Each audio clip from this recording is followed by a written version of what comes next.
Баршаңызға сәлем, сіздермен бірге әдеттегідей Даму KZ арнасы. Осы пазл ойынының сіздерге жасалу жолын көрсететін боламын.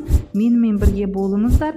Каналыма тіркеліп, лайк басып, қоңыраушаны басып өтіңіздер. Ең алдымен бізге осындай шығарылған дайын бөліктер керек. Пазл бөліктері. Одан кейін осы пазл бөлігінің ортасын дәлдеп қиятын боламыз. Ол бізге екі бөлікті бір-бірімен сәйкестендіру үшін қажет болады. Одан кейін осы бөліктерді біз ламинатордың пленкасына реттеп араларын ашық 2 мм-дей ашық орналастырып шығамыз. Бізге фонын бір-біріне біріктіретін боламыз. Ол фонын ламинатордан, ыстық ламинатордан шығарып аламыз.